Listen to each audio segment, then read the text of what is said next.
My name is Hannah, and this is my beauty budget.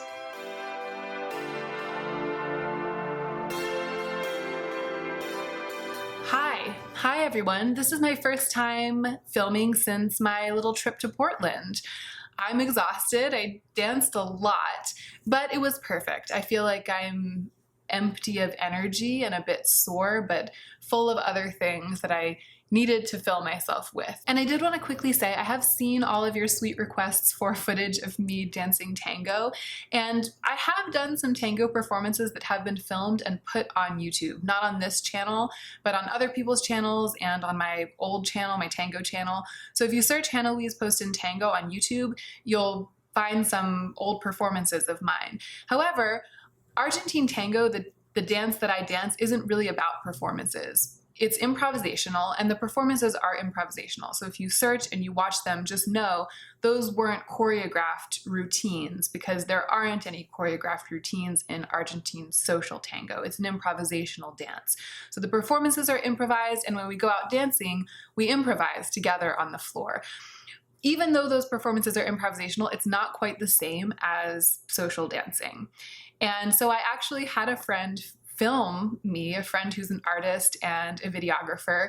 This weekend, she just happened to be on the sidelines while I was dancing, and I just said, hey, can you shoot me dancing for half a song so I can show my subscribers? So I don't have that footage in hand yet, but as soon as I get it, I'll just pepper it into the video that I film next. So stay tuned, because I did it. I got some footage finally after all this time, and I'm gonna show it to you. However, that is not what this video is about. This is another reckoning.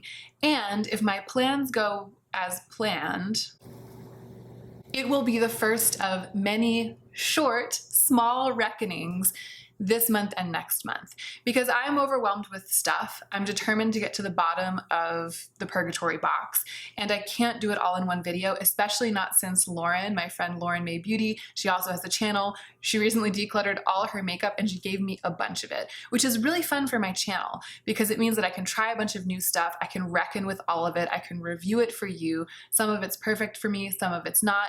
In any case, it's fodder for my channel, and I really appreciate Lauren giving it to me. But since she did that, there's not just my purgatory box that I've been kind of doing pretty well at getting through. There's this whole second box that's all pretty much makeup. A lot of times I'm reckoning with skincare and body care, and now I'm in the process of testing and deciding what I'm going to do about all of this makeup. So it'll be really fun because it's fun to review makeup. But what I'm trying to say is that since Lauren gave me that bag of things, the purgatory box is nowhere near being empty.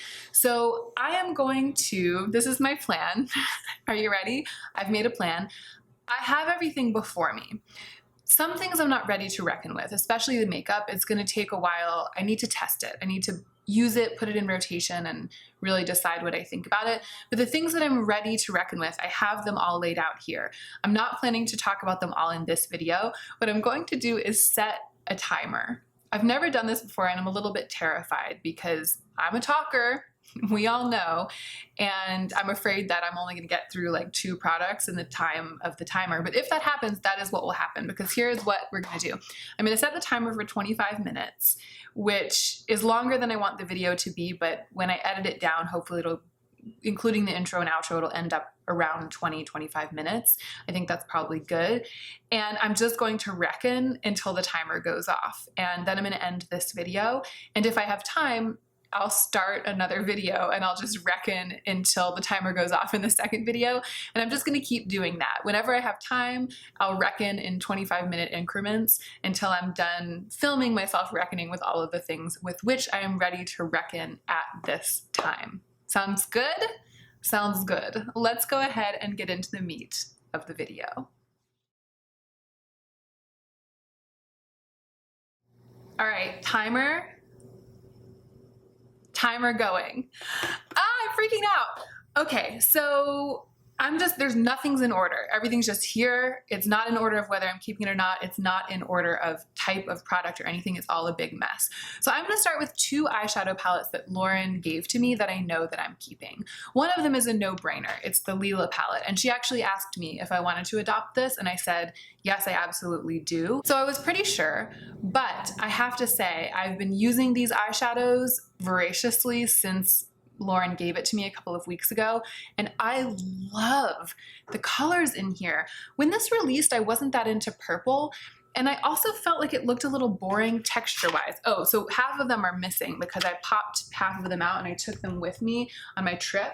You guys saw this little palette when I filmed my favorites video, but all of them across the top, that was pretty much all I used in Portland. And they look, here's the thing, they don't look as texturally exciting in the pans as they are. There are a lot of them are super duochromy and weird and shifty, and they just look sort of like grayish purple in the pan or reddish gray in the pan, and then you put them on your eyes and you're like a magical dragon. So I'm totally enamored with this. I might try to do some kind of demonstration or further review or something. In any case, for the purposes of this video, I can tell you right now that it's an absolute no-brainer. I'm definitely keeping this palette. The other one is more of a surprise, and it's this by Louise Poston. Louise Poston. Louise Poston, the most gorgeous name. What an amazing name. I've never tried anything by Louise Poston, and this is an eyeshadow palette. It's called the palette Haute Nature. It looks incredibly neutral, and so I just wasn't sure. Lauren gave me a number of palettes, and I can't even begin to think about keeping even the majority of them, right? I have enough eyeshadow palettes, so probably it's going to be pretty tough for any of them to make it through Hannah's Reckoning. But this one, it's so interesting. It's only one matte, which is this, what for me is a lid setting shade or a matte brow bone or a matte inner quarter highlight. And all of the rest of these are an incredibly creamy shimmer formula. And I've been so impressed by it. The thing that it's amazing for is wearing all over the lids as its own just single shadow lid look, because the creaminess and the metallic nature of these shadows makes them extremely forgiving. So they buff out, they have that kind of editorial smudginess, sooty look. One of them, they all look like shades of purple and taupe in the pans, but then one of them almost looks black. It's like a really deep blackberry, but it too has that slight metallic sheen that for me makes it incredibly easy to work with. It makes it resist the wateriness of my eyes much more easily, because my watery eyes will really destroy a matte look or a look that's built over a matte base. But if I build a look using all these super creamy shimmers, it feels much more bulletproof. And these are some shades, sort of ashes of violets. It's kind of how I would describe it. These are some shades that I've really been into. So just after a couple of short weeks of messing around with this palette, I don't want to part with it. So I'm going to go ahead and reckon with it. I'm saying that I'm keeping it, at least for the time being. No, I've already used up 5 minutes and my fingers are a mess. Oh my gosh, this is so hard. I'm like, I'll try to calm down. Let's talk about two things that Lauren gave me that I'm going to pass along. They're both lip products and they're both red, and that's pretty much why. I recently decluttered my lipsticks. I've really edited it down. I feel like my lipstick collection is incredibly curated. And one of the things that I've been thinking a lot about and talking a lot about as I've edited my lipsticks is that as much as I love a red lip, and I really do, some of my favorite lipsticks are red lips, but to me, that means that I don't want to keep adding more to my collection, because I wear red lipsticks strategically and I love wearing them, but I don't wear them frequently enough to justify having a large collection. So when I do reach for a red, when I'm ready to wear a red, I definitely want to reach for one of my favorites. So if I want an orange red, I just want to wear Tom Ford Wild Ginger.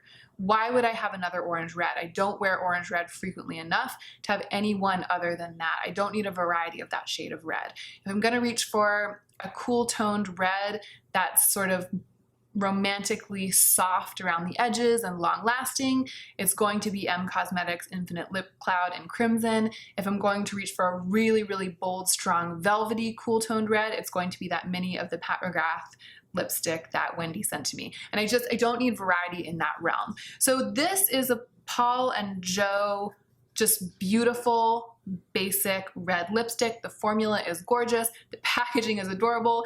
Everything about it is absolutely lovely. And I just think someone else is going to get really good use out of it. Whereas for me, it would always be edged out by my favorite reds, which I already own. And then this one is from Ofra. This is the first Ofra lip product I've ever had the chance to look at. I think it's their new packaging. It's really, really beautiful. And it's a sheer balmy red. It is actually their lip balm. So it's their lip balm in rose, but it's quite a dark red. And I don't like sheer, dark, cool toned red lip products. They make a girl out of me, and I'm a woman, as I've said before. Goodness gracious. Okay, here's something else that Lauren gave me that I'm going to pass along. It's the Wet n Wild Color Icon Baked Blush in Don't Flutter Yourself. LOL, Wet n Wild. I see what you did there. It's gorgeous. I mean, Wet n Wild powder products are gorgeous. Gorgeous.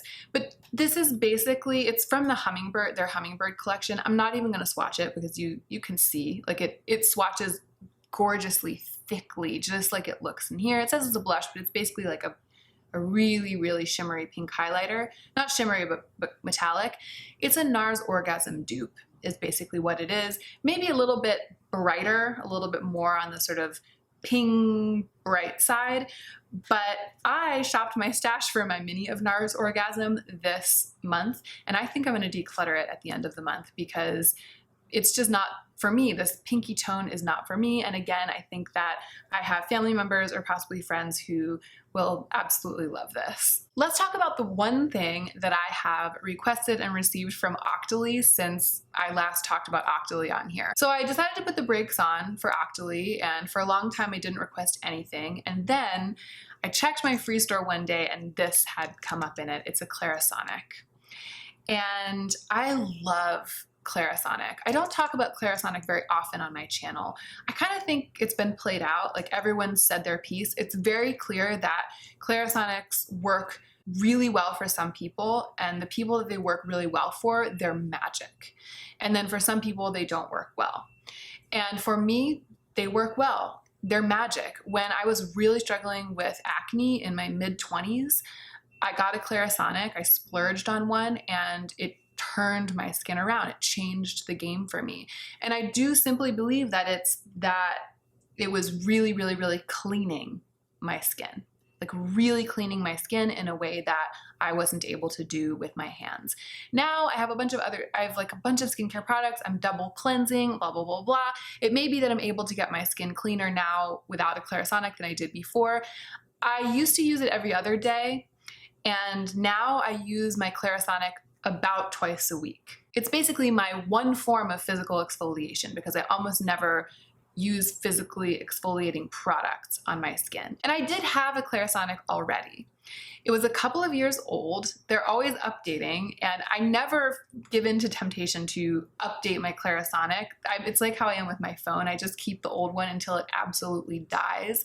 So I had this one, not this one, but I had one from maybe 3 years ago, a Mia, and I was just gonna keep it until it absolutely died. And when this came up in my free store, honestly, my thought was, they wanted to send it with this exfoliating rubber head and an exfoliating skin wash, like a second cleanse. And I was like, well, that's cool. That'll be fun. And my other Clarisonic, my older one, is still in good enough shape that I can give it to a friend. Because again, they're expensive and they have the potential to really change someone's skincare game. So I'm gonna give my not that old, but my older Clarisonic to a friend. I'll probably buy her like a new brush head and give it as a gift. And I'm gonna continue on using this one. Now, here's what I'll say. The updated Mia, the one that they sent, the Mia Smart, is absolutely lovely. It's a little bit functionally more elegant than the one that I had from a couple of years ago. However, I don't like this rubber brush head. So they sent this, it's like a treatment process you're supposed to go through. So it's a skin renewing peel, treatment, exfoliating gel, and then there's this rubbery brush head, and you're supposed to use it, I think it's supposed to be like every day for 2 weeks, and it'll like transform your skin and you'll be super exfoliated and you'll have a new face and it's like you went to the spa or something. But this rubbery thing it's too harsh for me. And I know that it might just be purging. Basically, I've used it twice, and every time a lot of little bumps come up under my skin. And I know that it might just be purging, and that if I stuck it out and saw it through, that maybe it would go away and then I would have that new face. But I haven't yet had the guts to do that, and I'm not sure that I'm going to. Rubbery cleansing devices don't really work well for me. I once got a Foreo Luna dupe, and I used it, and the exact same thing happened. It's like that rubbery rubbing thing, that vibration. My skin just doesn't like that. This is great though. The Clarisonic gel that they sent, I think it's mostly glycolic acid, so it's going to be a great way for me to extend my practice of double cleansing, second cleansing with a glycolic acid cleanser. I have the one from Mario Badescu, but it's not going to last forever. This one, I'll use them in tandem and they'll both last longer, and that's great. So I have been using this pretty consistently, but just with the regular gentle brush head that they sent with the Mia. I'm very, very pleased, and I feel very lucky to be able to have this. Okay, I have 10 minutes left. What should I talk about next? Here's something else that Lauren gave me that I'm very surprised that I'm going to keep. It's the Ciate London Dewy Stick. I have said this so many times on my channel, but I don't like things that stay tacky on the skin. And historically, this is a very romantic idea to me, the idea of a dewy stick, right? It's just, there are so many versions of this, and every time I hear about it, I remember my experience with the Glossier Haloscope, which is bad. It was so beautiful, like I could not get over how beautiful it looked, but it was always so sticky and emollient all over my face, and my hair would stick to it, and I would touch it later in the day and it would be like, ew, gross. It would be disturbed easily, and I ended up decluttering it because I just didn't ever want to wear it. So when I saw this, I was like, oh, nice, cute, but I know that I don't like that kind of product. And then I started trying it out and using it, and I just love it. There's something about it. I took it to Portland. I wore it all over my lids and cheeks a number of times when I was traveling, like on the plane. And I think that it must not be quite as tacky. It must not stay quite as tacky as the Glossier one, because I don't feel my hair sticking to it. My lids, it creases a little bit, but it's not unsightly, and then I can easily just tap it out.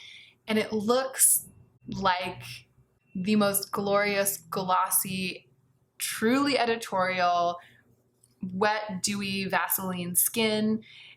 But I don't mind the tackiness of the formula. Maybe it sets down more than I think that it does.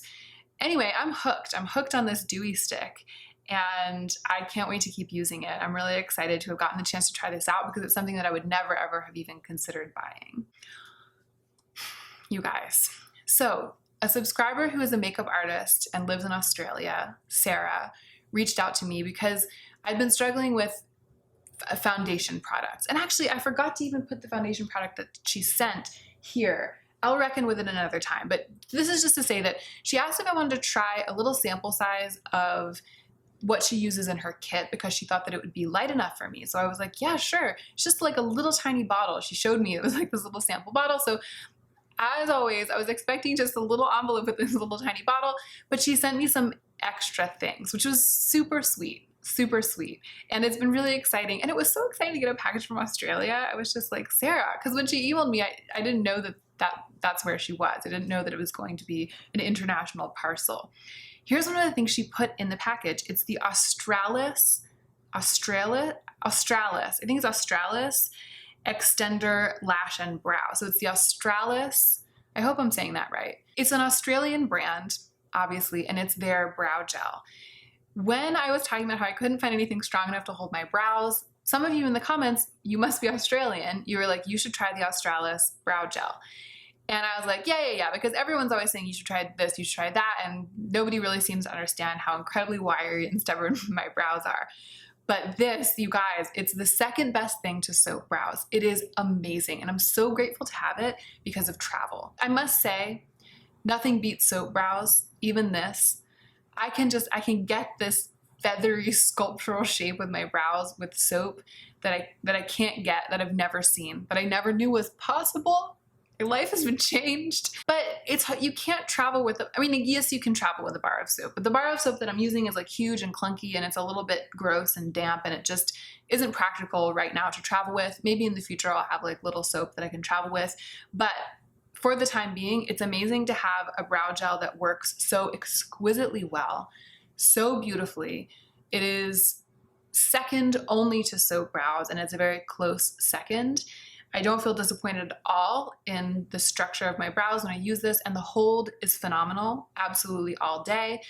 I don't know if you can get this in the States. I'm assuming that there's a way. It seems like where there's a will, there's a way in most cases. I'll try to find out. If I can find a link to buy it, I'll link it down below. If I had never discovered soap brows, I would be over the moon to have discovered this. It would be my one and only holy grail for my brows forever. It's amazing. Sarah, thank you so much. This was a real winner. Here are some single shadows that Sarah also sent me. She didn't send this palette, obviously. This is my palette. I just put them all together in here so that I could show them to you all at once. She said that she sent shadows that she just uses frequently for people with my coloring, which is really interesting. It's a lot of golds, a green, and this is a blush actually from Makeup Geek. And I think that this is Makeup Geek Bada Bing. Yeah, which she said it's like a brown with shimmers, which she said she often uses to deepen the outer corner for people with my coloring. So that was cool. It was cool to get like a little handful of single shadows sort of handpicked by a makeup artist. I will quickly go through and tell you which of these I'm going to keep. So, oh, there's one that's not in here, and it's because I'm in love with it and I took it to Portland with me. It's ColourPop Baby Lights. I'm not going to swatch them all for you right now because my timer is clicking down. I'm like, oh goodness gracious. So I'm keeping ColourPop Baby Lights. I'm going to keep Bada Bing, which is the Makeup Geek one. This Big Makeup Forever shadow is just a sort of slightly creamy white. For a lid setting shade, for me, it's perfect. And I don't have anything quite this neutral and white. Everything's a little bit too dark or too tan. So this is a real gem for me. I'm definitely going to be keeping that one. This is a ColourPop shadow called 20 something, and it's sort of a peachy, glittery shade, but to me, it's just like dry glitter. I can't really get it to work on my lids, so I'm gonna give that one away. There are two other Makeup Forever shadows in here. One is this green, which I do understand why Sarah would have thought that this would be a good fit for my coloring, because green on a redhead is like a classic combination. I find that this exact shade of green, this kind of Kelly Sherbert green, it makes me look like a Bratz doll. Like it's just, I tend to feel like anyone can wear any color and you just get your life and make it work, but I just know myself. I already decluttered a cream shadow that Georgia sent me that I really liked simply because it was this color. So I'm gonna give this away to someone else. Oh, I only have 1.5 minutes. I don't think I'm gonna make it through, but I'll see it out. I'll see it through this palette. This is a really neat, this is Pixie Dust by Makeup Geek. It's a really unusual sort of chartreusey yellow. I love a chartreuse. I love a chartreuse. Keeping that one. And then this is a big gold pan, also Makeup Forever. It's beautiful, but it's just not unique to my collection. So I'm gonna give that away to someone. I am gonna keep this Makeup Geek blush because I've been really enjoying using this actually as an eyeshadow base for dynamic looks. I really like that. And then this one is Carrot Cake, and it's like a super intense gold that's also ColourPop. So here's a little visual. I'm keeping the ones on this side that Sarah sent. I'm going to integrate those into my single shadow collection, and then these three I'm going to rehome. That's it. That's the timer. This seems like a really short video. It seems like I might have miscalculated, but I'm gonna go ahead and call it a wrap. I'm gonna charge ahead with my plan. If I end up with a bunch of reckonings that are really quite short, I'll just post more frequently for a couple of weeks and I'll give you guys extra bonus videos. But who knows, maybe this will work out perfectly. Maybe this will be a perfectly robust video. You guys will have to let me know in the comments how this is working out. It's an experiment, so thank you for bearing with me. And thank you so much for watching this video. I hope that you enjoyed this one, and I hope that you are remembering to take extra good care of yourself right now so that you can be the most effective version of yourself as you do your work in the world.